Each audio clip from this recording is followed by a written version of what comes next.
அனைவருக்கும் வணக்கம். நான் முனைவர் சி பவித்ரா.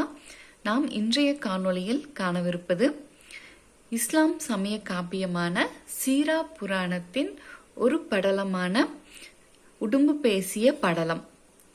உடும்பு பேசிய படலம் எனும் படலம் குறித்து காண்பதற்கு முன்பு சீரா புராணத்தை குறித்த பொதுவான செய்திகளை காணலாம். சீரா புராணம் என்பது தமிழில் இயற்றப்பட்ட மிக சிறந்த இஸ்லாம் சமய காப்பியமாகும். சீரா புராணம் என்பது இஸ்லாம் சமயத்தின் கடைசி இறை தூதரான முகமது நபிகள் நாயகத்தின் வாழ்க்கை வரலாறை குறித்து கூறப்படும் ஒரு காப்பியம். இக்காப்பியத்தை கிபி 17ஆம் நூற்றாண்டை சேர்ந்த உமரு புலவர் என்பவர் இயற்றியுள்ளார். இந்நூல் 3 காண்டங்களாக பிரிக்கப்பட்டுள்ளது. விலாதத்து காண்டம், நுபுவத்து காண்டம், ஹிஜ்ரத்து காண்டம். இதில் 3 காண்டங்களும் மொத்தம் 92 படலங்களும்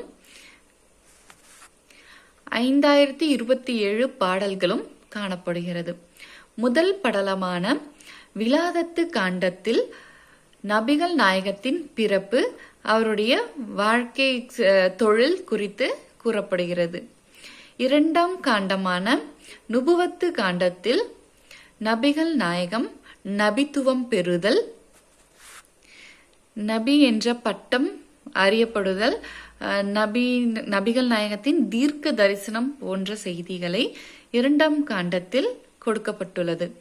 3ஆம் காண்டமான ஹிஜ்ரத்து காண்டத்தில் நபிகள் நாயகம் தன்னுடைய மார்க்கமான தீன் எனும் இஸ்லாம் மார்க்கத்தை மக்கா நகரத்தில் உள்ள மக்களுக்கு உபதேசிப்பதன் மூலம் ஏற்பட்ட இடர்பாடுகளையும் மக்காவாசிகள் முகமது நபிகள் நாயகத்திற்கு செய்த கொடுமைகளை குறித்தும், இறுதியாக மக்கா நகரத்தை விட்டு மதீனாவிற்கு முகமது நபிகள் இடம்பெயர்ந்த செய்திகளை குறித்தும் 3வது காண்டத்தில் குறிப்பிடப்பட்டுள்ளது. இவ்வாறு சீரா புராணம் எனும் இஸ்லாமிய காப்பியம் 3 காண்டங்களாக பிரிக்கப்பட்டுள்ளது. இதனை உமரு புலவர் எழுதுவதற்கு உறுதுணையாக இருந்து துணை புரிந்த வள்ளல்களாக 2 பேரை நாம் குறிப்பிடலாம். சீதகாதி வள்ளல், வள்ளல் சீதகாதியும், அவருக்கு அடுத்து சீதகாதியின் இறப்பிற்கு அடுத்து உமரு புலவர் இக்காப்பியத்தை இயற்றி முடிப்பதற்கு அபுல் காசிம் மரைக்காயர் என்ற வள்ளலும் உறுதுணை புரிந்துள்ளனர். சீதகாதி மற்றும் அபுல் காசிம் மரைக்காயர் இவ்விருவரின் உதவியுடன் சீரா புராணம் என்னும் காப்பியத்தை உமரு புலவர் இயற்றியுள்ளார். உமரு புலவரானவர் கீழைக்கரை என்னும் பகுதியில் பிறந்தவர். சிறுவயது முதலே தமிழ் புலமை மிக்கவராக இருந்த சீதகாதி வள்ளல் எட்டயபுர சமஸ்தானத்தில் புலவராக இருந்த கடிகை முத்து புலவரிடம் தமிழ் பயின்றார். கடிகை முத்து புலவரை தன்னுடைய ஆசானாக கொண்ட உமரு புலவர் என்பவர் தமிழ் புலமையின் காரணமாக தன்னுடன் வாதிற்கு வந்த வாலை வாரிதி என்னும் வடநாட்டு புலவரை தன்னுடைய புலமையினால் வென்றார்.